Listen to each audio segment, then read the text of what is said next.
Pleurer, oui. Mon cœur était lourd tous ces jours. Mon cœur était lourd encore hier.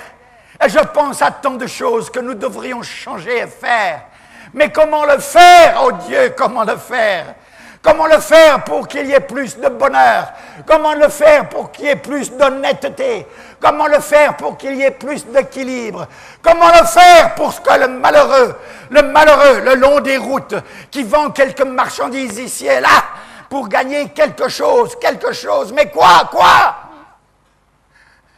Pour que cette situation change. Comment le faire pour que l'honnêteté vienne dans le cœur? Comment le faire pour que les maris soient fidèles à leurs femmes et que les femmes soient fidèles à leurs maris? Comment le faire puisque même dans l'Église de Jésus-Christ et même parmi les pasteurs, on voit des divorces, des infidélités, des adultères et on continue à s'appeler homme de Dieu. Scandale!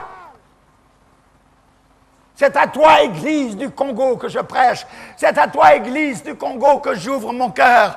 Je te dis ce matin ce que je n'ai pas préparé à l'avance, mais je te dis ce qui remplit mon cœur. Nous pouvons nous bomber le torse, 50 ans, jubiler. Et quoi? Est-ce que cela change à notre situation? Est-ce que cela change à notre avenir? Est-ce que cela change quelque chose au niveau de nos familles? Où en sommes-nous? Nous avons l'habitude de jeter la responsabilité sur les autres. Nous avons l'habitude de rejeter la responsabilité sur tel dirigeant ou tel autre dirigeant. Nous avons l'habitude de trouver des excuses. Mais tout cela ne tient pas, car chacun d'entre nous, nous pouvons faire quelque chose pour changer quelque chose. Et si chacun d'entre nous, dans cette Église, nous sommes décidés à changer quelque chose, nous aurons une influence. Et cette influence va se multiplier. Et se multiplier encore. Fini de jouer continuellement. Pourquoi jouer encore et encore? En voulant nous excuser de tant de façons, nous excuser pour nos péchés les plus abjects, pour nous excuser pour la honte, oui, la honte qui devrait couvrir et voiler notre visage.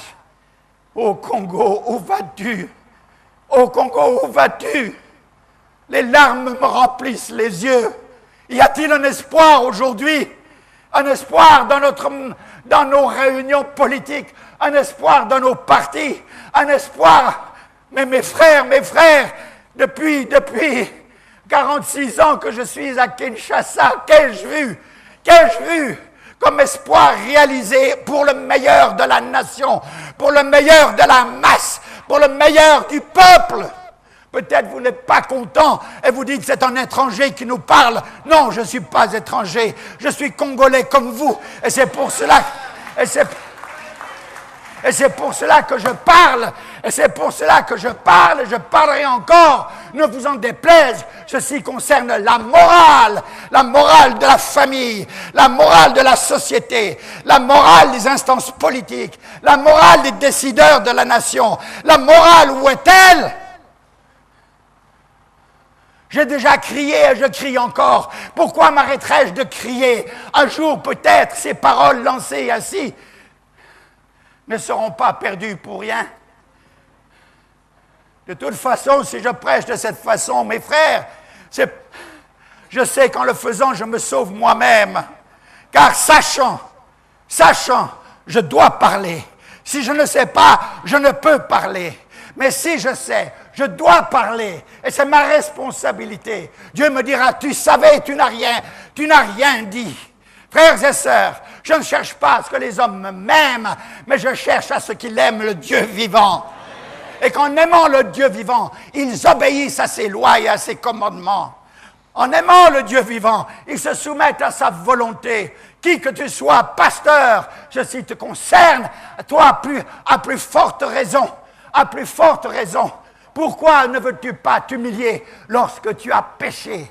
Pourquoi ne veux-tu pas t'humilier lorsque tu as été une occasion de chute, un menteur, un voleur, un immoral?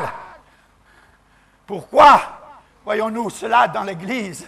Pourquoi fermons-nous la bouche? Pourquoi cherchons-nous à excuser? Le péché n'est jamais à excuser. Jamais, jamais, jamais. Quand il y a péché, le chemin de la réhabilitation passe par l'humiliation et la confession. Voilà le chemin de la réhabilitation. Il n'y a pas d'excuse au péché, quel qu'il soit.